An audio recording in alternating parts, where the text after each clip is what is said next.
ఇప్పుడు పవన్ కళ్యాణ్ గారు లేకపోతే ప్రభుత్వం వచ్చేదా? ఓకే. ఏ టీడీపీ నాయకులు అడుగుతున్నా ఛాలెంజ్ చేసి, ఇప్పుడు పవన్ కళ్యాణ్ గారు లేకపోతే ఈ రోజు జగన్మోహన్ రెడ్డిని కాదని ఎలక్షన్ చేయగలేవాళ్ళు మీరు? ఈరోజు టీడీపీ గవర్నమెంట్ ఉండేదా? ఒరే దొండకాయ, వైపు కైపు నువ్వే నా లైఫ్ అనుకోకుండా ఎందుకురా మన తెలుగుతో మనం గెలుపుతావు చెప్పు. నువ్వేమో కళ్యాణ్ గారు లేకపోతే తెలుగుదేశం లేదని నువ్వు అంటావు. ఈ తెలుగు తమ్ముళ్ళు ఏమంటారు? మా తెలుగుదేశం పార్టీ లేకపోతే మీ పవన్ కళ్యాణ్ గారు ఎమ్మెల్యే కూడా కాలేడని వాళ్ళు అంటారు. మీరు కొట్టుకు చావండి. మీరు ఎంత కొట్టుకు చచ్చినా కానీ ఇంకొక 15 ఏళ్ళు కూటమిగానే కొనసాగుతామే తప్ప సింగల్గా మేము పోటీ చేయలేము.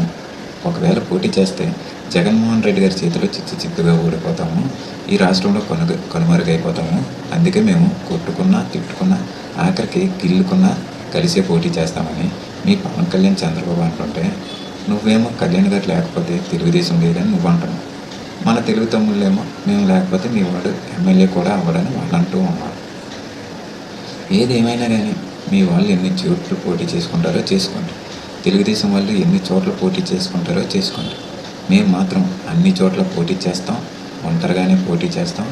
ఈసారి సింగల్గానే మీ కూటమిని తుడిచేస్తాం రా దొండకాయ.